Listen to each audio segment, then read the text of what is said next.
Hi friends, welcome to my channel.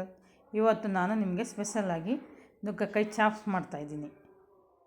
ಅದೇ ಥರ ಒಂದೇ ಥರ ಸಾಂಬಾರಲ್ಲಿ ಇದು ಮಾಡಿ ತಿಂದು ಬೇಜಾರಾಗಿದ್ದಾಗ ಈ ಥರನೂ ಹೊಸದಾಗಿ ಟ್ರೈ ಮಾಡ್ಬೋದು. ಇದು ದೋಸೆಗೆ, ಚಪಾತಿಗೆ, ಗೀ ರೈಸ್ಗೆ, ವೈಟ್ ರೈಸ್ಗೆ ಎಲ್ಲಕ್ಕೂ ಚೆನ್ನಾಗಿರುತ್ತೆ. ತುಂಬಾ ರುಚಿಯಾಗಿರುತ್ತೆ. ನುಗ್ಗೆಕಾಯಿ ನಮ್ಮ ಆರೋಗ್ಯಕ್ಕೆ ಒಳ್ಳೆಯದು. ಹೆಲ್ತಿ ಫುಡ್ ಆಗಿ ಚೆನ್ನಾಗಿ ರುಚಿಯಾಗಿ ಇದೆ.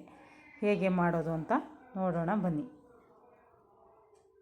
ಒಂದೇ ಥರ ಟ್ರೈ ಮಾಡೋದಕ್ಕಿಂತ ಹೊಸದಾಗಿ ಡಿಫ್ರೆಂಟಾಗಿ ನಾನು ನುಗ್ಗೆಕಾಯಿ ಚಾಪ್ಸ್ ಮಾಡೋದು ಹೇಗೆ ಅಂತ ಹೇಳ್ಕೊಡ್ತಾಯಿದ್ದೀನಿ. ಯಾರ್ಯಾರು ನನ್ನ ಚಾನಲ್ನ ಸಬ್ಸ್ಕ್ರೈಬ್ ಮಾಡ್ಕೊಂಡಿಲ್ಲ, ಸಬ್ಸ್ಕ್ರೈಬ್ ಮಾಡ್ಕೊಳ್ಳಿ.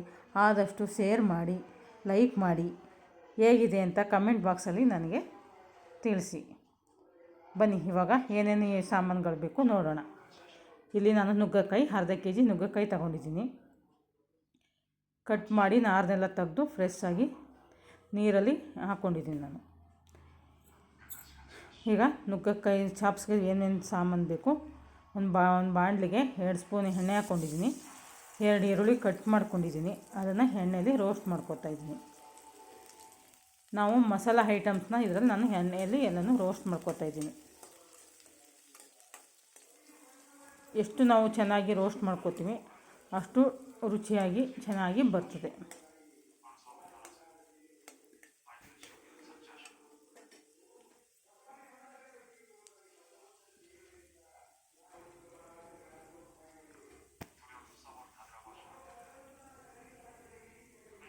ತುಂಬಾ ರುಚಿಯಾಗಿರುತ್ತೆ.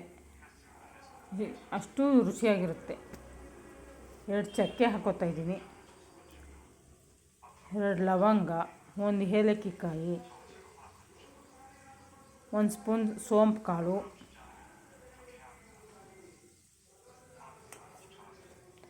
ಎಲ್ಲನೂ ಎಣ್ಣೆಲಿ ಮಸಾಲ ಪದಾರ್ಥಗಳನ್ನ ಎಣ್ಣೆಲೆ ರೋಸ್ಟ್ ಮಾಡ್ಕೋಬೇಕು. 1 ಅರ್ಧ ಇಂಚು ಶುಂಠಿ ಹಾಕೋತಾಯಿದ್ದೀನಿ. 1 2 ಬೆಳ್ಳುಳ್ಳಿ,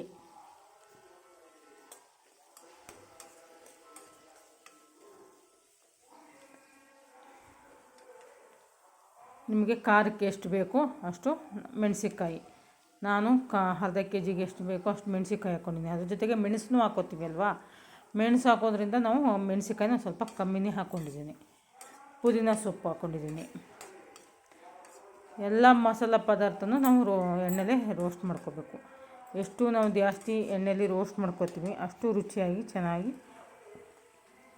ಇದೊಂಥರ ಹೊಸ ಡಿಫ್ರೆಂಟಾಗಿ ಟೇಸ್ಟ್ ಚೆನ್ನಾಗಿದೆ. ನೋಡಿ ಒಂದು ಸಲ ಎಲ್ಲ ಟ್ರೈ ಮಾಡಿ. ಟೊಮೊಟೊನೂ ಹಾಕ್ಕೊಂಡಿದ್ದೀನಿ ನಾನು, ಒಂದೇ 1 ಟೊಮೊಟೊ ಹಾಕ್ಕೊಂಡಿದ್ದೀನಿ. ಕಾಯಿ ಒಂದು ಸ್ವಲ್ಪ, ಒಂದು 4 ಸ್ಪೂನ್ ಅಷ್ಟು ಕಾಯಿ ಹಾಕ್ಕೊಂಡಿದ್ದೀನಿ. ಇದೆಲ್ಲ ಒಂದು ಸ್ವಲ್ಪ ತಣ್ಣಗಾಗಿ ಬಿಡಬೇಕು. ಬಿಸಿ ಅಲ್ವಾ, ಎಲ್ಲ ಒಂದು ಸ್ವಲ್ಪ ಆರಿದ ಮೇಲೆ ನಾವು ಮಿಕ್ಸರ್ಗೆ ಹಾಕ್ಕೊಂಡು ಗ್ರೈಂಡ್ ಮಾಡ್ಕೋಬೇಕು. ತುಂಬಾ ಅತಿ ನುಂಡಿಗೆ ಮಾಡ್ಕೋಬಾರ್ದು, ಸ್ವಲ್ಪ ತರತರಿಯಾಗಿ ರುಬ್ಕೋಬೇಕು. ಈಗ ನೆಕ್ಸ್ಟು ಕುಕ್ಕರಲ್ಲಿ 4 ಸ್ಪೂನ್ ಎಣ್ಣೆ ಹಾಕ್ಕೋತಾಯಿದ್ದೀನಿ. 1 ಈರುಳ್ಳಿ ಒಗ್ಗರಣೆಗೆ ಹಾಕ್ತಾಯಿದ್ದೀನಿ. ನುಗ್ಗೆಕಾಯಿನ ಆಲ್ರೆಡಿ ನಾನು ತೊಳೆದು ಕಟ್ ಮಾಡಿ ಇಟ್ಕೊಂಡಿದ್ದೀನಲ್ವ, ಅದನ್ನು ಎಣ್ಣೆಲೇ ಚೆನ್ನಾಗಿ ರೋಸ್ಟ್ ಮಾಡ್ಕೋಬೇಕು ನಾವು.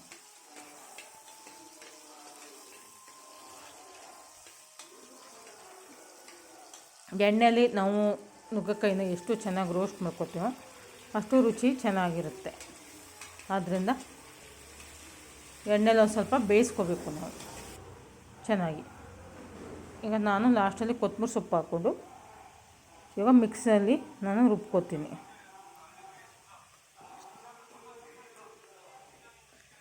ಎಲ್ಲ ಮಸಾಲ ಪದಾರ್ಥಗಳನ್ನ ಒಂದು ಸ್ವಲ್ಪ ಬಿಸಿ ಆರಿದ ಮೇಲೆ ಮಿಕ್ಸರ್ಗೆ ಹಾಕ್ಕೊಂಡು ರುಬ್ಕೋಬೇಕು.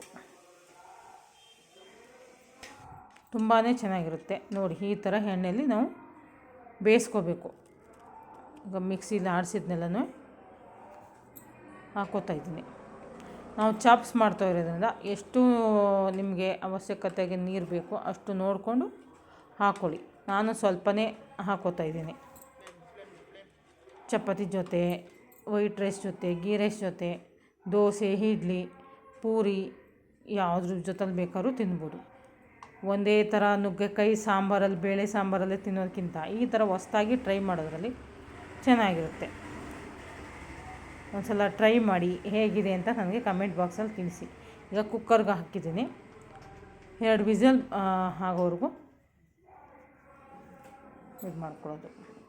ಈಗ ನೋಡಿ ಎಷ್ಟು ಚೆನ್ನಾಗಿದೆ, ಆ ಕಲರ್ ಕೂಡ ತುಂಬಾ ರುಚಿಯಾಗಿ ನುಗ್ಗೆಕಾಯಿನೂ ಬೆಂದಿದೆ.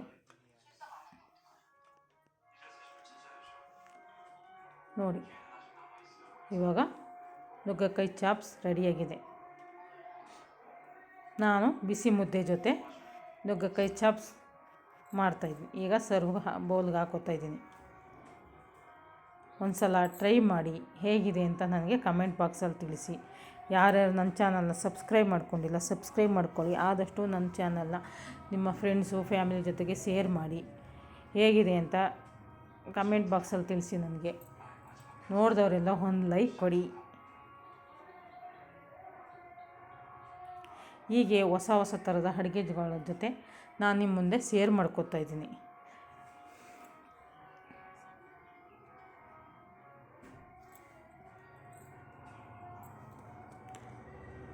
ಧನ್ಯವಾದಗಳು ಫ್ರೆಂಡ್ಸ್.